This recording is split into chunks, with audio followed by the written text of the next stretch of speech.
रूही को लगेगी दादी की गोली, अस्पताल में भर्ती होगी रूही। सुकून मांगेगी नहर और रूही से माफी। रूहान को ढूंढने निकलेगा नहर, क्योंकि जहां अब रूही की वजह से सुकून का सारा भांडा फूट चुका है, इसीलिए अब पूरे घर वाले भी उस गुफा में पहुंचते हैं। तो दादी रूही पर भड़क उठती है कि रूही की वजह से नहर और सुकून को इस जगह पर आकर शादी करनी पड़ रही है, इसीलिए अब रूही अगर उन दोनों के बीच में आई तो अच्छा नहीं होगा। मगर तभी नहर घर वालों को बताता है कि वह सुकून से कोई शादी नहीं करना चाहता, जिसे सुनकर घर वालों को काफी खुशी होती है। लेकिन साथ ही किसी को समझ नहीं आता कि आखिर अचानक नहर ने अपना फैसला क्यों बदला, जिससे दादी रूही पर गुस्सा होते हुए उसे ताने मारने लगती है कि जरूर रूही ने ही नहर को सुकून के खिलाफ भड़काया होगा। लेकिन तभी नहर को सब कुछ याद आ जाता है और दादी से यह सब सुनकर नहर दादी पर गुस्सा होता है और उसे कहता है कि अगर दादी ने फिर से रूही के खिलाफ कुछ उगला तो नहर भूल जाए कि वह उसकी दादी है। जिसके बाद रूही घर वालों को सुकून का सारा सच बता देती है कि सुकून एक आत्मा है। अब तक नहर उसके वश में था और बजरंगबली के आशीर्वाद से ही नहर अपने होश में आया है।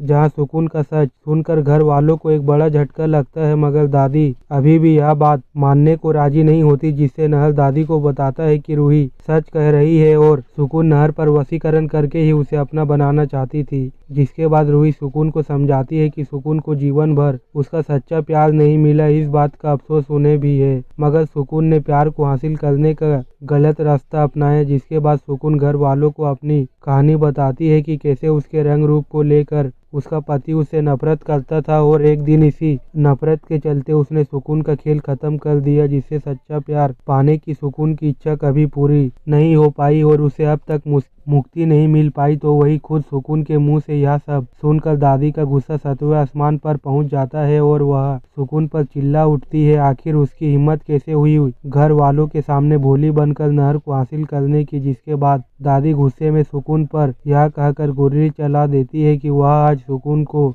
मुक्ति दे देगी, लेकिन सुकून एक आत्मा है, इसीलिए गोली सुकून के आर पार होकर नहर को लगने वाली होती है। जिसे देखकर रूही नहर को बचाने के लिए नहर के आगे आ जाती है, जिससे वह गोली रूही को लग जाती है और रूही नीचे गिर जाती है। जिसे देखकर नहर दादी पर चिल्ला उठता है और कहता है कि अगर आज रूही को कुछ हुआ होता तो दादी को छोड़ेगा नहीं। जिसके बाद नहर जल्दी से रूही को अस्पताल ले जाता है, जहाँ डॉक्टर नहर से साफ साफ कह देते हैं कि बिना पुलिस केस के वो इलाज शुरू नहीं कर सकते। जिससे नहर के पापा डॉक्टर के सामने मिन्नतें करने लगते हैं कि और फिर डॉक्टर रूही का इलाज शुरू कर देते हैं। कुछ देर बाद डॉक्टर घर वालों को बताते हैं कि रूही की हालत काफी खराब है, इसीलिए उसका बचना मुश्किल है। जिसे सुनकर नहर और पूरे घर वालों को एक बड़ा झटका लगता है, जिसे पूरे घर वाले रूही के लिए भगवान से प्रार्थना करने लगते हैं और तभी वह बाबा भी हॉस्पिटल में पहुंच जाते हैं। जिसे नहर बाबा के चरणों में गिर पड़ता है और फिर बाबा नहर से कहते हैं कि नहर और रूही का प्यार अटूट है, इसीलिए रूही को कुछ नहीं होगा। जिसके बाद वह बाबा वहां से चले जाते हैं और फिर थोड़ी देर बाद एक चमत्कार होता है और रूही को होश आ जाता है, जिसे देखकर नहर को काफी खुशी होती है और वह भगवान का शुक्रिया अदा करते हैं। जिसके बाद पूरे घर वाले रूही से मिलते हैं और तभी वहां पर सुकून भी आ जाती है, जो कि रूही और नहर से माफी मांगती है कि उसने उन दोनों के रिश्ते को तोड़ने की कोशिश की। जिस पर रूही और नहर उसे माफ कर देते हैं और फिर सुकून की आत्मा को मुक्ति मिल जाती है। जिसके बाद अगले दिन रूही को घर लाया जाता है और फिर रूही नहर से कहती है कि उसे अपने बच्चे की बहुत याद आ रही है। जिस पर नहर रूही से वादा करता है कि वह दिन रात एक करके हर हाल में कहीं से भी उनके रूहान को ढूंढ कर लाएगा। जिसे सुनकर रूही को बेहद खुशी होती है और फिर नहर